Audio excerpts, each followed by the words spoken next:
Hello Libra and welcome to my channel Attila Tarot. In this reading we're gonna take a look at what kind of energies you can expect in the next 3 months of January, February and March of 2024. But as usual, this is a general reading, so please take whatever resonates and leave the rest behind. We're gonna pretty much look at every aspects of the meanings of the card, love, relationship and money, career and finance as well. So let's jump into it. First, we're going to start with a spirit animal card, and for you, this what you need to pay attention to is the dragonfly spirit, which is all about truth transcends illusion.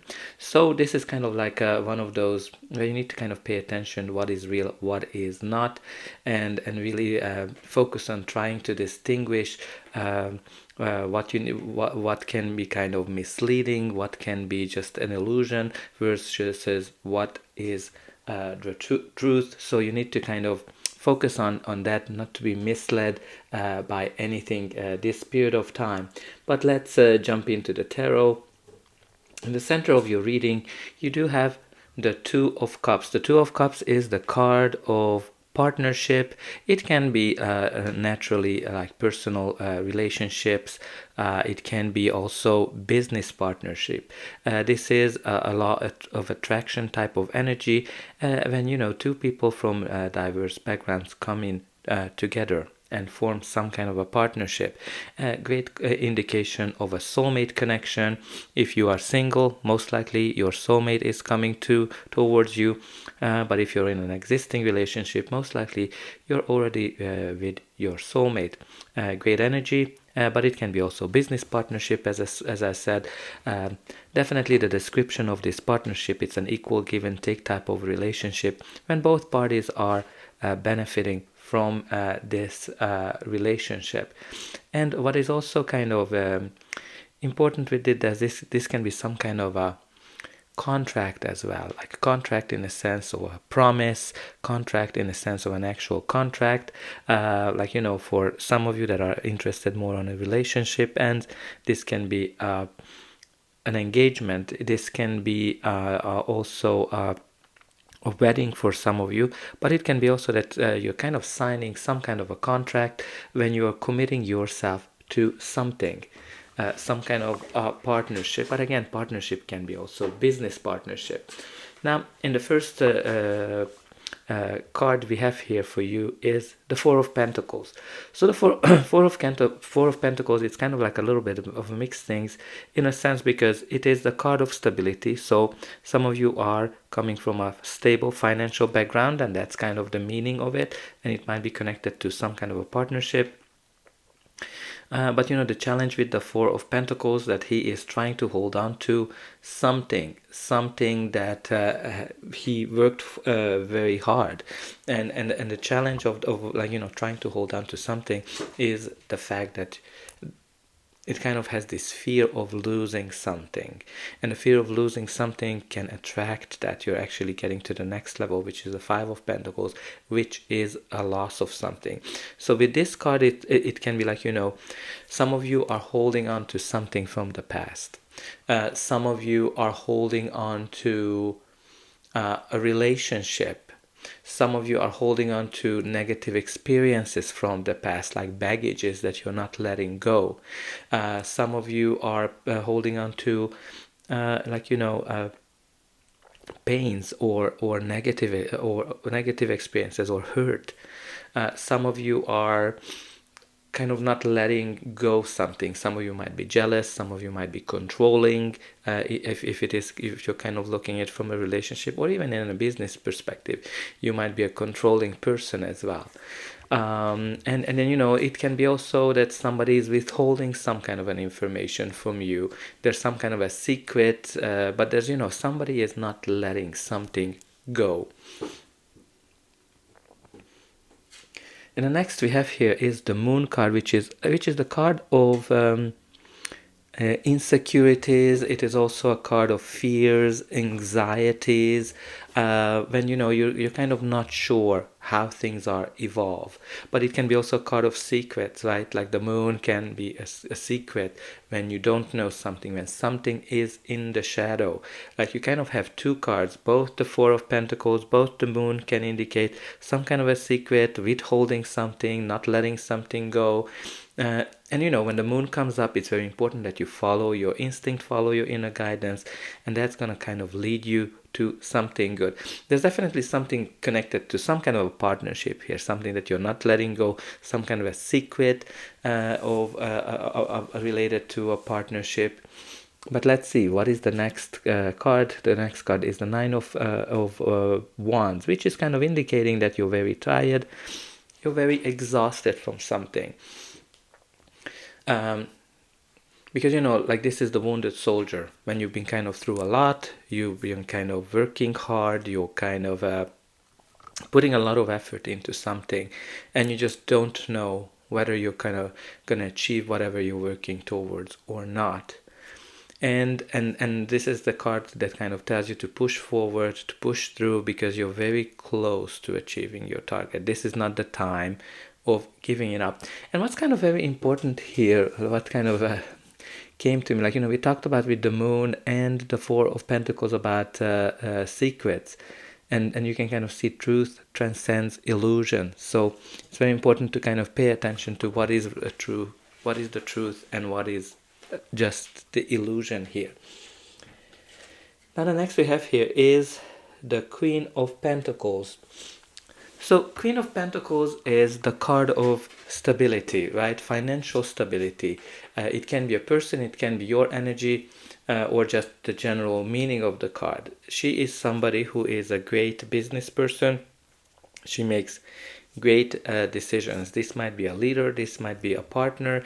In a partnership perspective, she is kind of like the perfect mother who's everybody envies. She lives in luxury, she can afford anything she wants, and she's kind of very caring as well. She's very loyal, she's very stable. So there's some kind of a stability here in question, right? Because both the Queen of Pentacles can mean financial stability and the Four of Pentacles, but there's some kind of a secret, some kind of a holding on to something, like to deal life, that has been very exhausting for you. Now the next we have here is the Devil. And I don't necessarily get into the signs, but very interesting that both the Queen of Pentacles and the Devil are Capricorn. Not sure if you're kind of connected to some kind of a Capricorn that you're not letting go, but let's talk about the Devil. So the Devil kind of indicating a situation where you don't see a way out of this situation, right? Like some of you might be in a relationship, work, or just generally some kind of a situation where you don't know how to get out of it.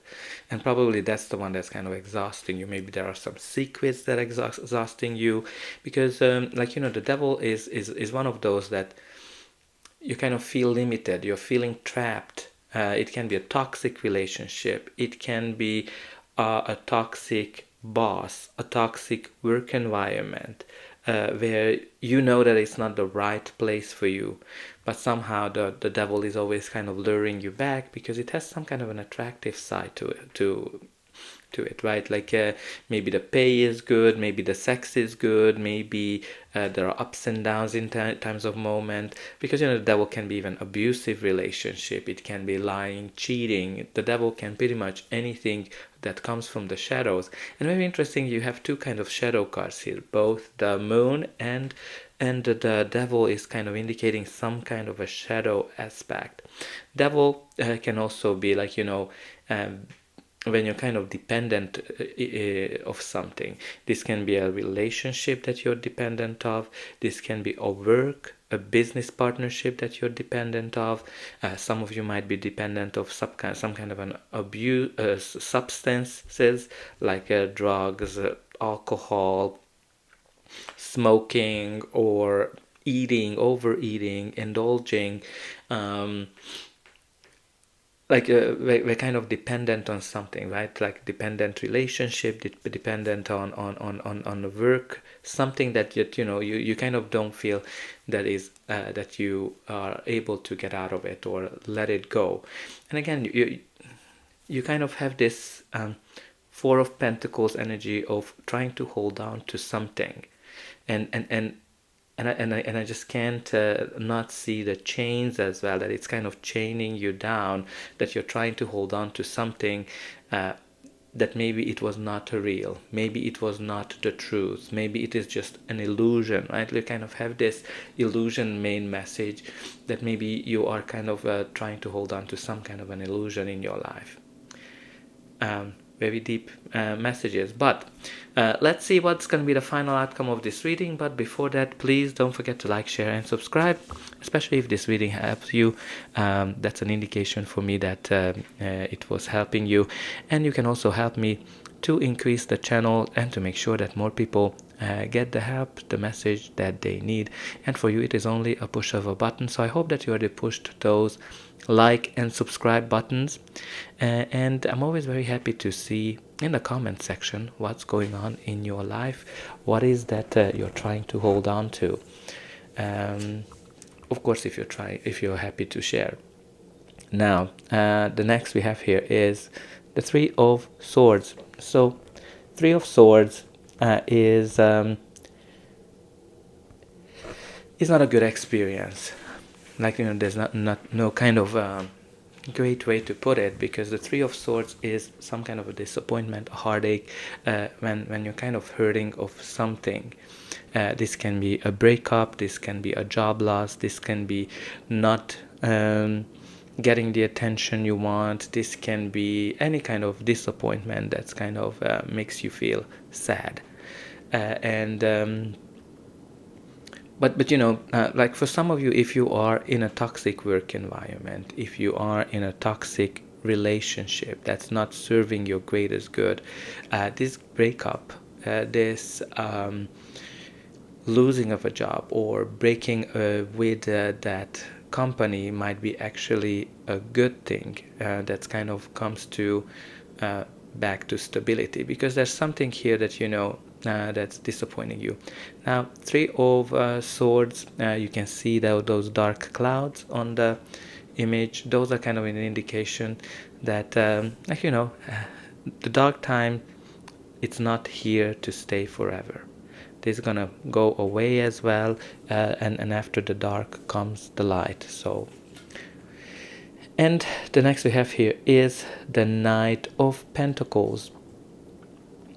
The Knight of Pentacles can be yourself. It can be also the energy of the card, and when it comes to the Knight of Pentacles, this is a very slow-moving energy. Slow-moving because he is somebody who is very detail-oriented, has a lot of attention to detail, and does everything by the books. And because of that, the movement is very slow. But once he gets going, it's kind of like a guaranteed success, guaranteed result, something that brings long-term stability. It can be long-term stability from a financial perspective, and of course it can be long-term stability from relationship perspective. It can be an offer as well. Generally, like the Knight of Pentacles, it's a great indication of an offer. It can be an offer that you're getting a job offer, a business offer, an offer to be in a relationship or settle down, because it's somehow connected to this contract or some kind of an agreement, whether it's a personal, whether it's a business one. You have the Two of Cups, which is all about some kind of an agreement. It can be as well, like, maybe you're trying to make up with somebody that, okay, I'm not going to do this again. I'm sorry for whatever I did. But the Knight of Pentacles can be an offer as well that you might be getting. Maybe you're trying to sell your home, or sell something, and you're getting an offer. What's kind of interesting, maybe this offer is not the kind of offer that you're hoping for, or the answer might not be what you're wishing for. But let's see what's going to be the final outcome. The final outcome we have here is the King of Swords. So the King of Swords is the card of truth. He cares only about the truth and nothing but the truth. And that's kind of the first thought that came to me, because you kind of have this message that truth transcends illusion. So I think there's some kind of a truth that comes out at the end of this cycle for you. It can be also a decision. Maybe if you're going through some kind of a legal process, you're going to be able to get whatever you're wishing. Maybe some kind of a financial gain with the Queen and with the Knight of Pentacles. But again, like, since the the King of Swords is somebody, can be a person, it can be also somebody like a leader, somebody who might give you some kind of an advice that that might be, sounding harsh, but you definitely need to pay attention to that. You need to follow it, even though, like, those words might sound hurting for you, because he speaks his mind. And doesn't necessarily care about how people feel, because the logic, the truth, that kind of more important for this person. So there's some kind of a truth that's gonna come out that might be hurting for some of you, like because this kind of connected to the Three of Swords energy, which is kind of like some pain. But it's kind of very interesting as well that you kind of have this angle of the secret, partnership, and the truth is coming out. So I think whatever you need to focus this time is really trying to differentiate what is an illusion and what is the truth. Because if you're kind of focused on the truth, you're not going to be living in an illusion. You're not going to be following something that is not real, whether it's a job, whether it's a relationship, whether there's something that you're kind of misleading you. But let's see what is at the bottom of the deck. The bottom of the deck is the Ace of Pentacles, which is all about a new beginning. I think some of you are afraid of this new beginning, because whatever is at the bottom of the deck can be a sign that you're afraid of it. So you might be afraid of, like, that's why you're kind of trying to avoid looking at whatever the truth is. So that's all I have for you. I hope that this reading helped you, and I'll be able to welcome you again.